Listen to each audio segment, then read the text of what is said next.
How are we doing today? Good? Kinda? That was really bad. How are we doing today?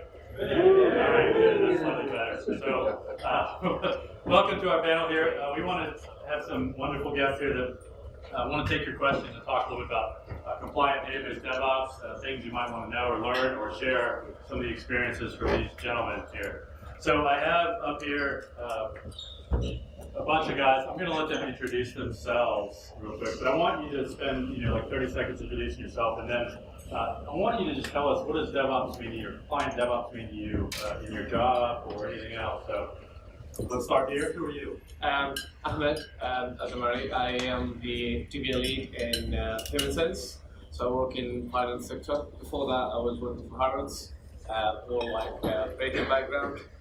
I think one of the things that we start adopting is in terms of the DevOps recently, is one of the things like when it comes, before it was like a beta, was the SQL clone, before it comes to the commercial market. And also the, according to the GDPR compliance, was one of the data masking tools that we work very closely with Redgate to actually help us to actually make DevOps deployment lifecycle more. I didn't tell him to say that, but that's all on him. All right, that's me. So you're happy with DevOps, right? Yeah. Okay. So my name is Tylo, and I work for Haynes Pro. We are part of the Haynes publishing business, and I was a consultant for more than 15 years, and I'm working now for Haynes almost a year now. And I started trying to implement DevOps now beginning of last year, because we wanted to have a fast time to market. We currently release it 4 times a year, but because we have to release our product in 26 languages, the translation is a blocker. It needs to be scripted in our SQL Server databases. And well, if you have 100 editors start working on your content, it's really an inconvenient process to get it done in time. So yeah. So you release quarterly. Yeah, currently it would be one to do it monthly. Fair enough. All right. I'm Barry Chandler. I'm the DevOps lead in financial services. A few years ago, I organised DevOps Days London 2016, where I had like Gene Kim over to talk to all the guys. I now run my own meetup group. Studying enterprise agility meetup. I've got 1,000 people in there. I run my own conferences. For me, DevOps is a lot about what Kendra was talking about earlier, and Simon. It's actually much more than Dev and Ops now. I think Patrick Dubois, one of the guys who coined the phrase, a long time ago now, looked at a lean term which was optimize the whole, and he applied that to organisations, and that's what it kind of like really means to me. I've seen a lot of different sort of like maturity levels in financial services when it comes to DevOps. I've seen people do it really, really well, and not so well. So interested to answer a few of your questions. All right, and then last but not least. Hi, my name's Alex Yates. I actually used to work for Redgate, so I was at Redgate for about 6 years, and mostly as a pre-sales engineer, helping people solve database DevOps problems. It turned out I hated selling stuff, but I liked solving problems. So I quit my job in 2016 and became a consultant. We've got customers all over Europe and the US, so I spend a lot of time on planes. What does DevOps mean to me? I try to avoid reinventing DevOps because everybody's got their own definition of DevOps, and that doesn't help us very much. So I try to circle back to the kind of original principles: CALMS, cultural automation, lean metrics sharing, the 3 ways. Microsoft have got a fairly good definition: the union of people, processes, and products to enable continuous delivery to users, to enable continuous delivery of value. Fundamentally, it's not something you do; it's a way that you work together to achieve a goal. Is if I was forced to invent my own term for it. That's probably what it would be. I also am a big fan of the community, so I also organised a conference. It was last week. I was one of the teams that organised a data relay. Was anybody here at Data Relay? A few of you. Nice. I hope you enjoyed it. I also started speakingmentors.com. He said you did a good job last week. Oh, cool. Thank you. Yeah. All right. So I've got questions, but are there questions for review? Things you want to know about DevOps? You're struggling with, or you like it, don't like it? Nobody's gonna ask questions. Is that word? Really? All right. So let me ask you guys. All of you have done some DevOps stuff. You've been in database for a while. I know you said 15 years, right? I didn't hear 50. I just want to be sure. Okay. I was trying to say 50. I was like, oh. He's really young for 50 years of database development. But so let me ask you this, Joe. Why is database development so hard? Like, most people that do DevOps, I'm sure some of you that do it now, application people do really well. They're much better at delivering value quickly, increasing their pace of feature delivery or their bug fixing. But the database is harder, and database is typically left out of the DevOps discussion. So why is it hard? So Alex, how about you? Right? You talk to lots of customers. Okay. Well, I think there are basically three main reasons. One is you can't drop and create. With applications, you can drop and create. You can deploy things side by side and point the traffic wherever you want. It's a lot harder to do that with databases because if you drop and create a database, well, you've lost your data. And that means that rolling back is hard because if you screwed it up, you screwed it up. So that's the first thing. The second thing is, in terms of application source control, it's quite straightforward. You source control the state of the thing at a point in time, and you copy it across. With databases, you simultaneously have to think about the end state that you want, the model, but you also have to think about the upgrade paths. You've got to think about how you want it to be, and also how you want it to change. And so we're fundamentally thinking about things in two different ways. And the third thing, I think, is that you've got lots of dependencies. A lot of us we're not starting with a perfect model. We're starting with all of those years of wise decisions that our predecessors have made before us about how we build our databases. And a lot of the time that means you've got one database with 150 applications on top of it, and you've got all sorts of dependencies pointing at the database. So if you change one thing in the database, you can potentially break an awful lot of stuff, and that's quite hard to test against. So that's my view about why it's hard. Yeah, I agree with that. Obviously, you've got the fact that you can't drop the database for sure. I just think that by and large, it's not been looked at a lot as closely as it should have been. From the start, we're only starting to get to really talk about CI/CD from a database perspective. There's a lot of I don't know how many people have read the State of Database DevOps report this year that you guys put together, but I found it quite staggering, some of the findings from that. That how far behind we are, the application DevOps world, and for me, it's not necessarily it's really, really difficult. I just think that it's been kind of put to the side for a while, and now we need to start playing catch up. All right, so you say that. So who thinks that the database is harder than application software? Who thinks software is harder than the database? Yeah. So it's interesting. So we didn't do the State of DevOps. We helped sponsor it, but Gene Kim and Jez Humble and then the Dora group put it together. This was the first year that they've done the database, and I asked them why, and they said, quite honestly, they're afraid of the database. Like all their work often is it's much easier in software to make changes and deploy them than it is in the database. Who gets to drop their database and recreate it when they deploy stuff? Is anybody? You? Developers do it all the time, right? They'll drop stuff out of the database, recreate it in their environment, but when we deploy it, I don't know about the rest of you, but my customers just like when I drop tables. They tend to be a little bit upset. So it is hard, right? I think that's why we go. Yeah, but everything's hard until you start doing it. So Simon earlier was talking about you've got to start small and then build on it.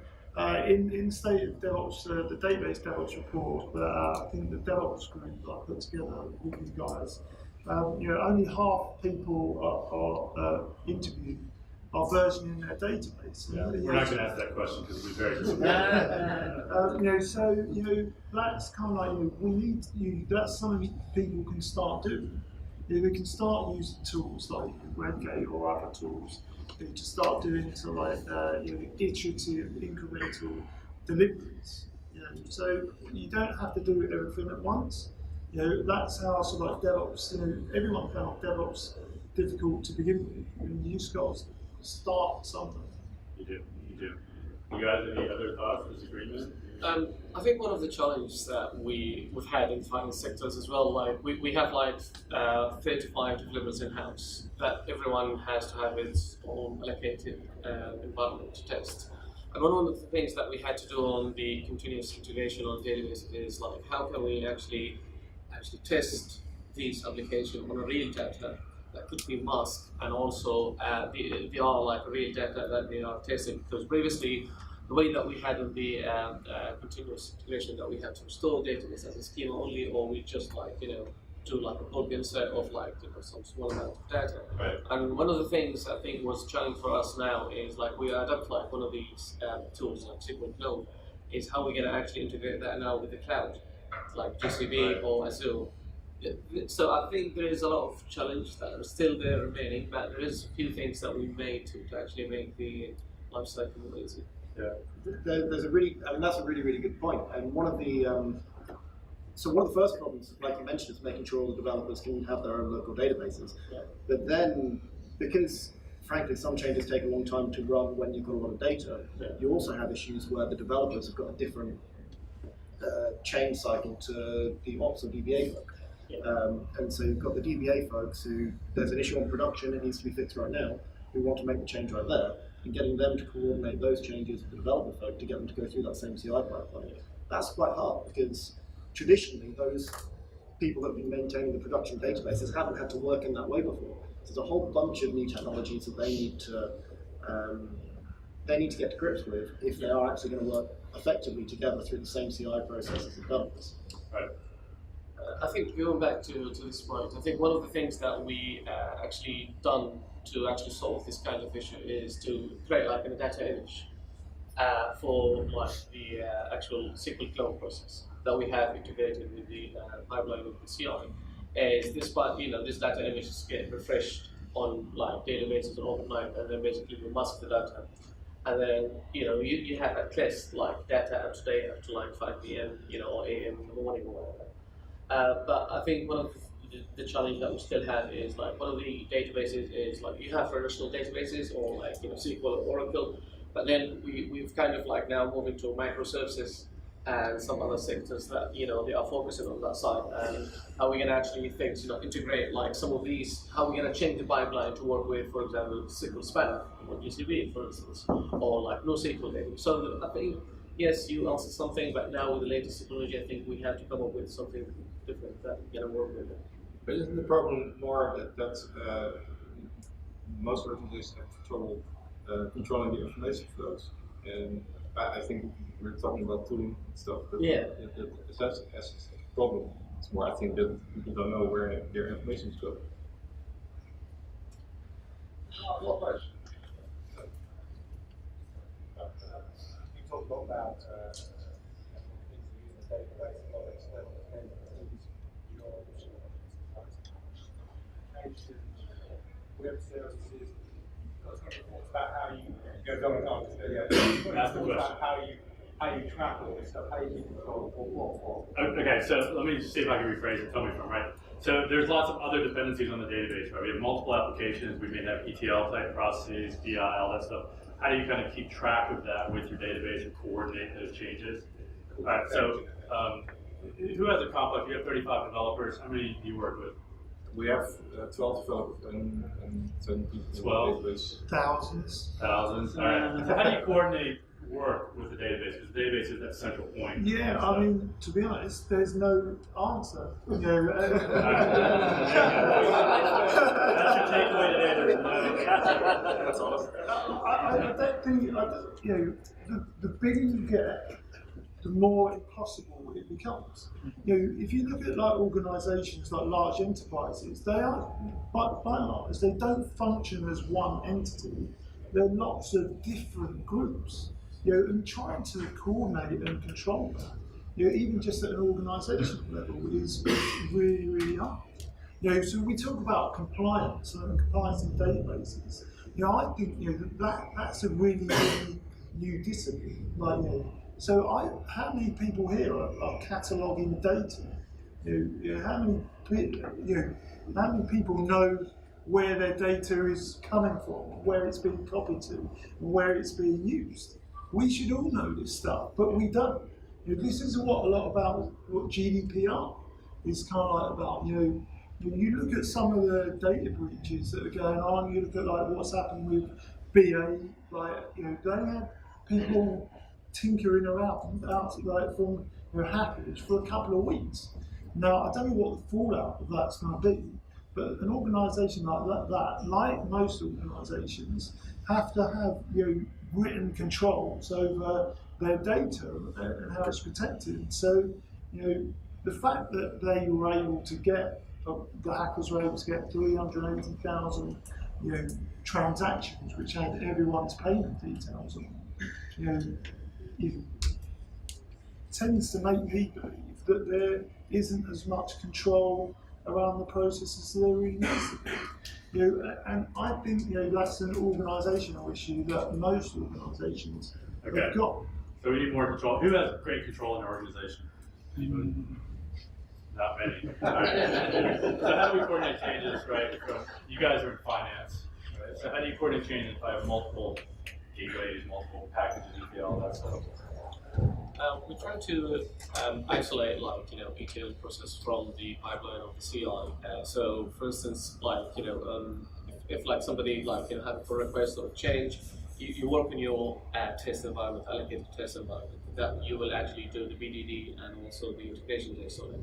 And about the data, it's actually just like, you know, the latest image of the database. So how do you coordinate, right? If I have ETL that touches the database and I have a little TP that touches the database and I make a schema change, right? I have to coordinate because I can break one or the other. Yeah.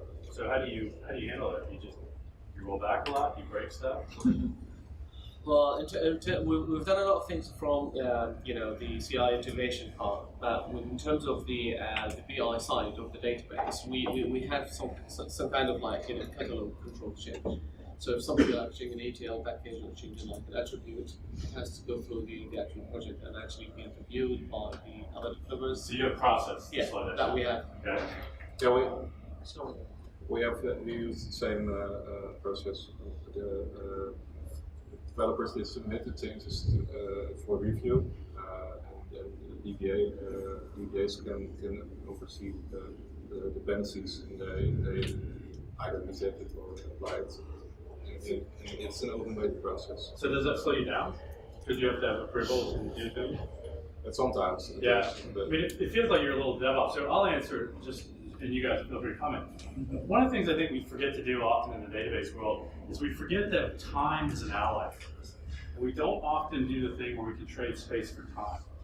So there are techniques to actually evolve my schema over time where I can double up on my data, right? I can use triggers, or I can have multiple copies of things. I don't ever add and drop in the same time frame. And what I do is I give myself amount of time to let application B catch up with application A.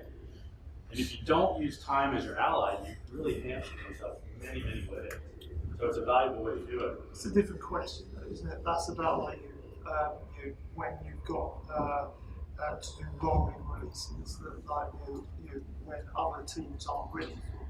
Right. You know, in large enterprises, they typically have something like ServiceNow, where it tracks like all the dependencies between like across your estate. You do, but what often don't know, who knows where all their dependencies are? Exactly. I mean, that's the problem. I should have you up here, I think, because you're like, you know all this stuff. But it is hard, right? So it's difficult that organization moves at different paces. Yeah. So I think one of the things that Derek said in the Octopus talk, for anyone who was in there just now, was that it doesn't have to be perfect. I think that's the key thing to take away from this. I think that there is I don't know a tool that is good at tracking all of your dependencies across all your different systems. I've been doing it for a while. I've not seen one that works. So there is fundamentally a human part there to actually kind of document that and do that properly. And that's never going to be perfect, and it's going to slow you down. But I think, so doing an expand contract type thing, making it clear to everybody that these are the dependencies, and then doing things like, if you want to delete something, just rename it first, and then see who comes crying. And that's often the best way. If you've renamed them, so I've got one of my customers renames all their tables. Well, first of all, they kind of hide stuff behind views so they can get away with it, and then they rename their table to such and such table _ to delete. And if nobody complains for a couple of months, then clearly it's not doing anything that important. So at that point, you can delete that. Having transformed it and got all the data doubled up somewhere else, you can delete it. And then if everybody does complain. So for Alex is a consultant, and his idea is rename stuff, right? Ask for forgiveness. Who asks for forgiveness rather than permission?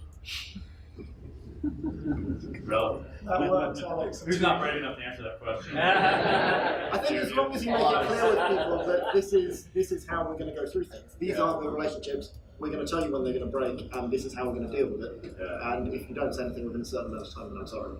That works until you get to the year end. Clearly, it doesn't work in finance, right? Because that's not a good solution for you guys, right? I think adding to what Alex highlighted there, I think one of the things that you should have also in your pipeline is in your automated integration tests, you should have a script that actually can test if, for instance, if you rename a table, rename a trigger or function or a database, you need to make sure, like, when you actually change the name, it's not going to break. Right. So that's a capital S, and it should, right? And a capital T for test. Because those are important things, but that's very difficult, right? It's easy to say that. Yeah. So let me just change slightly. So who's GDPR compliant?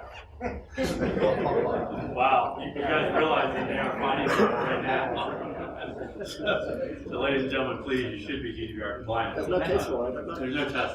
But we obviously know that's been a big deal in the EU and the UK as well this year. So one of the things I think has been good with GDPR is that compliance has given us some power as software developers and database professionals to make change. So somebody asked the question, apart from the technical stuff, how do you sell this to the business? If I have a business or a group that is wondering about the value of DevOps, because it is an investment, it is work in addition to what we do now, how do you sell that to a business? How do you make the case that this is better? Sure, well, first of all, it is work, but clearly it makes its money back. How much time do you currently spend fixing problems that could have been avoided if you'd automated your deployment or your testing? How do you know they'd be avoided then? When we push you on this. Okay, so first of all, starting small and coming up with a small proof of concept on do it for this database over here and see if that improves things. So for heaven's sake, don't start with your biggest, most complicated database, because then you're going to have a whole bunch of problems before you prove the value. To start with the nice, small, easy ones, because then you can prove the value on the easy stuff, and then you've got something to go back to your managers with. But the other thing is, so I do believe that DevOps and GDPR compliance are tightly aligned, because the GDPR says things like make sure you've got controls in place so you know what changes are being made and stuff like this. I mean, that screams to me source control and testing and proper managed deployment mechanisms. It screams to me GDPR. And if anybody's looked at the fines associated with GDPR, they're the sorts of things that are going to get the people who have legal responsibilities for your company on site. So if you ever wanted to invest in kind of keeping in good practices and things, and you're the sort of engineer that's been shouting about it for years and the senior people haven't been agreeing, well, mentioning those fines associated with GDPR can be quite useful. Okay, so hold on. So Alex says proof of concept, right, start small, and then comply with GDPR. Who buys that as a good way to sell the business? That sounds pretty good. All right, Barry, how about you? How do you sell this? Yeah, I mean, just say Equifax. Pick on the Americans is what he's doing. I mean, they've been fined, I think, today $114 million, and they're still being investigated. GDPR requires organisations to do an awful lot of things to be compliant. Right. And again, go back to the State of DevOps, Database DevOps report, it says that still we've got around 66, or 2/3 of people interviewed admit that they've got production data in test and dev environments. So, and everyone's moving to the cloud. The amount of breaches is going up exponentially. It's only a matter of time before you probably will be breached at some stage. And if you're not being if you're not fully compliant, which I think is also delivering value for your customers, knowing that they're working that you work in a secure environment and their data is secure is very important to consumers. I think unless you're in that environment, it's only a matter of time before it's going to come back and haunt you. Okay, all right. So for how many people believe Barry? You just say Equifax and then we're going to get hacked. Is that a good way to sell it? No. All right, you lose. All right. So so far. We're actually dodging the bullet for now because our business is based on technical data. I'd say we have about 5 or 10% of the personal information. So our GDPR, we use CRM systems from the vendors, right, cloud-based, and so for now we're dodging the bullet. So you guys are just believers. Yes. So you're not helping. Okay. How do you sell this to somebody? If they come in and they say, we don't like this DevOps stuff, we want to do something else, what do you do? I think for us in the finance sector, it was must to have GDPR because we store a lot of detailed information, transaction details, so credit card details, everything. So we have a lot of compilation of from the vendors' application that we have data that get encrypted in the first place when it gets stored into the database, plus customer data, just as everything related to the particular transaction has to be also from production side. We have 2 elements. We have access control and also encryption. In the same way, your IT QA has all the data has to be masked. So we've actually done a lot of changes, and it took us a bit of time to actually reach to almost 80% of GDPR compliance. So you feel like you have no choice with DevOps? Yeah. Who feels they have no choice to go to DevOps? Who wants to go to DevOps but isn't? Who is just still doing DevOps and the rest of you all doing DevOps stuff now? The rest of you don't care? Can I add one more thing as to how to sell to managers? Who here has read either the State of DevOps report or the DevOps handbook? Okay, well, first things first, go read those books because they are full of data that helps you prove mathematically that by adopting DevOps, your business moves faster and wins stuff like market share. And I'll tell you what, the people that are signing the checks care about market share. So those are good points. Let me ask you this. How many of you have either built software or added something to your database that the customer doesn't use? Right? How often you ask for something that somebody says, I need this, and then 2 months later you find out that they don't need it, they're not using it. Does that ever happen? So I would say the number one thing with DevOps and making these small changes is we don't do rework as much. Because we try something small, and if nobody uses it, we stop doing it. We don't continue on. We don't build this long spec, which, believe me, there's plenty of database people who are like, we should design the database, we should look at all the entities, we should check all the index, we should go I don't have time to do all this stuff, right? Because there's a good chance that whatever somebody asked me for, they don't really want. It sounded like a good idea today, and 2 weeks from now, it's not a good idea. So with DevOps, because we're making small changes, we don't do work in areas we don't really need. We don't continue down the path. Right? Because if we start GDPR compliance and then the UK leaves the EU, which I think is happening right soon, any day now, and you don't amend your laws to comply with GDPR, we don't need to go down that road, which I suspect most of you are believing, right? You're thinking that you're not going to have to comply with GDPR. Is that the goal here? You're all Brexit, right? That's not the case though, because we've actually got the Data Protection Act, which is our own You do, right? But the GDPR and the Data Protection Act are two different things. One of the things that happened almost immediately after Brexit happened is they basically carbon copied the GDPR to UK law, so it matches. Now there are questions about, well, what happens in the future if Europe changes it this way and we change it that way, and is that going to create confusions? But broadly speaking, it's pretty much a carbon copy. But nobody's GDPR. I think adding to this also, if you have EU customer data, you still have to be compliant with GDPR even after the Brexit. Yeah. That's one of the articles that I So you guys believe it? You haven't convinced these guys. None of them are compliant. Right? This guy, right? One or two. None of the ladies are compliant. I don't think I saw any ladies. So, all right. So let me ask you this. I assume all of you watched Kendra. I know you were late, but maybe you didn't. What is the biggest value of DevOps you see with compliant DevOps to your organization? for me is fast deployment. Fast deployment, okay. And also more efficient and more to be able to be scale, to scale it up like very quickly, and also security. Okay. I'd say faster. If you keep things small, you can have more increase the time to market. So you deploy 4 times a year. You're deploying more often now. What's your aim? Our current aim is to do bi-weekly. Bi-weekly? Yeah. Okay. I think that's about the max we can get out of all the teams. Let me ask this: who releases more often than once a month? Quite a few. Oh, that's very nice. Okay, good. There. So for me, DevOps is all about adding value to customers, and customers these days require you to deliver features on a regular basis. You've got apps which update every couple of weeks.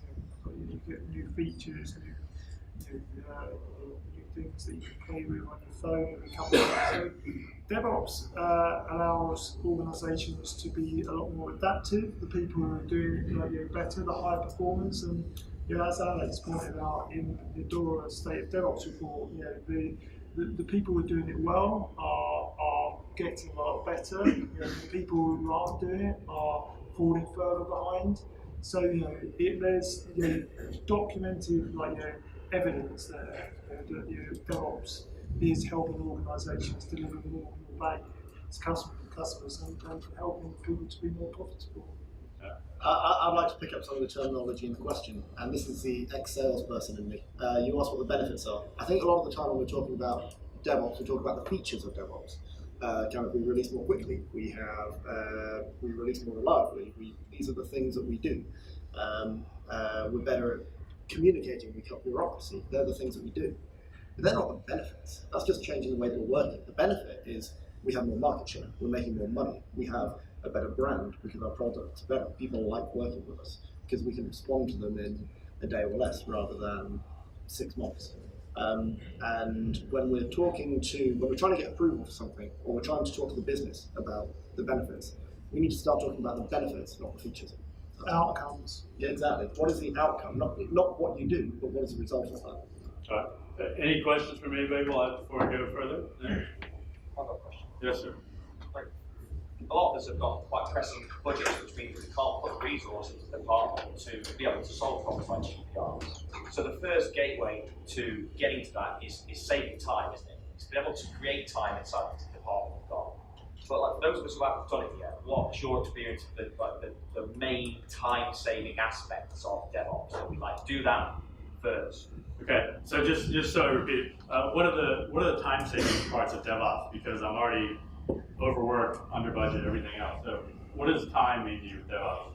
I mean, DevOps is underpinned by automation. So if you're manually repeating a lot of tasks, typically testing, that's going to be typically the first thing you need to tackle.